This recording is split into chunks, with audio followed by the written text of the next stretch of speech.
All right, so to transition into one of the other things that I'd like to talk about is this Patreon page. So Patreon's a platform that allows you to support creators. I turned it on a couple years ago. It's been fantastic. It helps me make more content. When I say that I like survive off of the income that comes from this and I can do more with it, like I am not joking with you.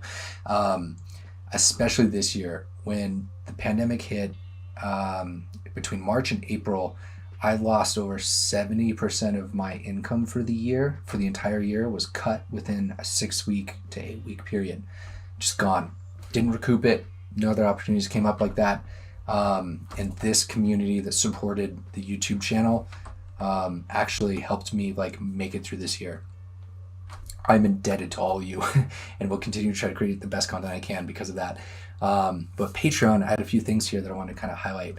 So there's a bunch of different tiers and levels. What's pretty cool is we had 250 people throughout the year. It's down a little bit, always goes down around December.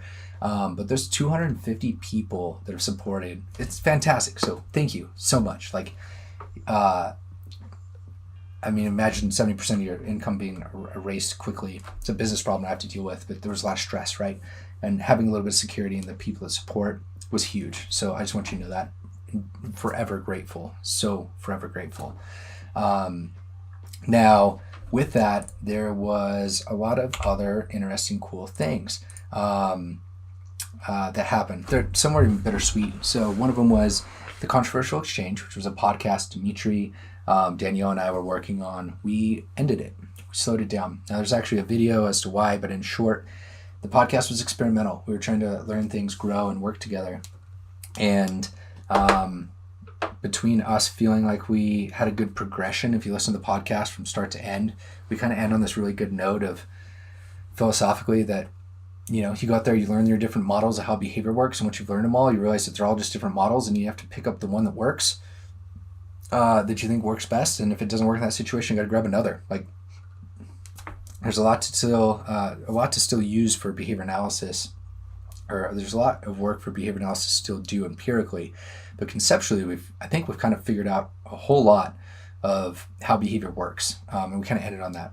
That paired with Dimitri and Danielle being in their final stages of their PhD, life's so busy, it's nuts. I can't ask even close colleagues to like provide more time when people are like so busy with life, family, 2020 stuff, their PhD, etc.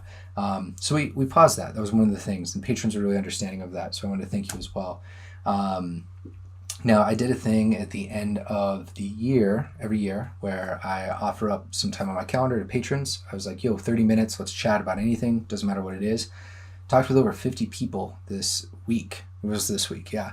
And it's kind of crazy because um,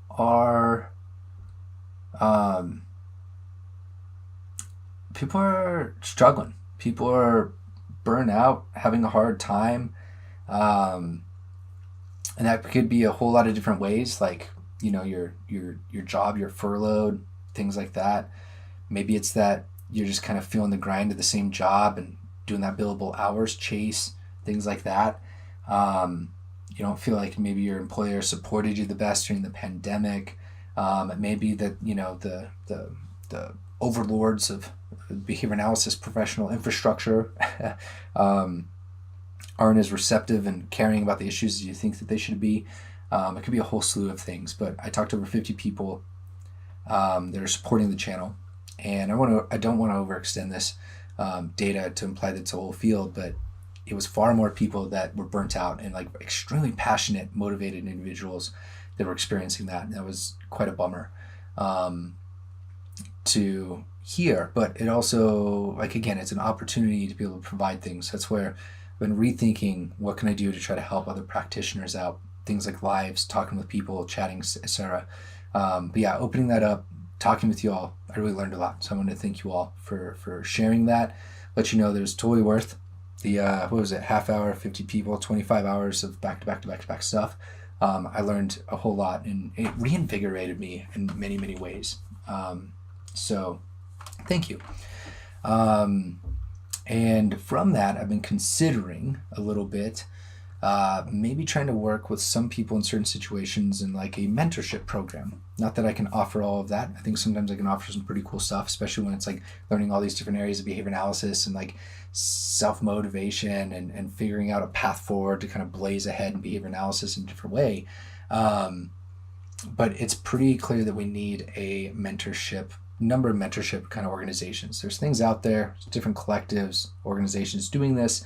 And one thing that we ended with the controversial exchange on was maybe that's what we'll do. So if you're interested in something like that, I'd be curious what it is that you're looking for. Like, can you articulate what you're looking for in somebody that provides a mentorship service? Because I'm thinking on it.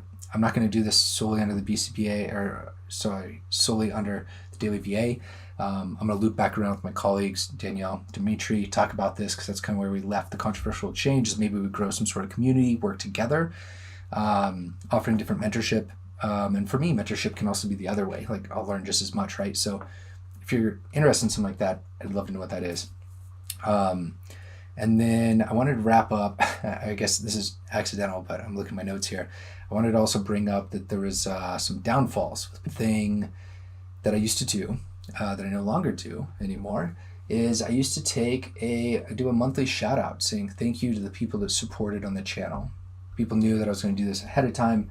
And I was posting those, and there was a coordinated effort between a couple behavior analysts that I learned about, because patrons talk, y'all told me safely, that they were taking my posts where I'd say, hey, here's the people that support at different levels and tiers. And they were DMing them, emailing them, however they could get a hold of them, and saying, please stop supporting this person. Please stop commenting. Please stop supporting on Patreon. Please stop doing these sort of things. Some of them were a little nasty worded. It was super disheartening. Not in, like, patrons didn't stop, didn't work, but like, why are we trying to undermine each other in this society of behavior analysts? Like, undermining each other is just ridiculous. And I don't know, it made me sad for a moment. It makes me feel sad also it was a burden on patrons. So thanks for those of you that reached out and shared, and like, we worked through it. But it was also just a completely unnecessary burden and things that we don't need to be experiencing. Like, I feel bad for the people that are doing those sort of strategies. Like, that's not going to work in the long run, especially building a community, when you realize that the people trying to build a community about X are trying to undermine community Y. Like, that's not good leadership behavior. But yeah, that was something that happened this year. It was like a big bummer to kind of go through. It was a multi-day, like 10, 12-hour thing, stressing about, talking to people, phone calls, trying to sort it out. And then the other downfall was that there was a little bit, yeah, that's a drag. I've already learned a lot from you trying to take yeah, I don't take it personally. It's like, I expect more from behavior analysts, I guess. Which, expectations like that are silly to have, but I expect more out of our community than trying to undermine each other through things like that. Like, people forwarded me the emails. I know who it was. It just makes me like not want to work with people that are sometimes doing great things because they just aren't cool. But yeah, I'm good. The other one was uploaded less on the channel. Uploaded 20% as many videos as last year. Now, that growth was like over 2 or 3 times what it was last year. So my understanding there is like the messages are doing all right, and the editing and stuff is coming together better to maybe reach more people. But I didn't upload as much, which, I don't know.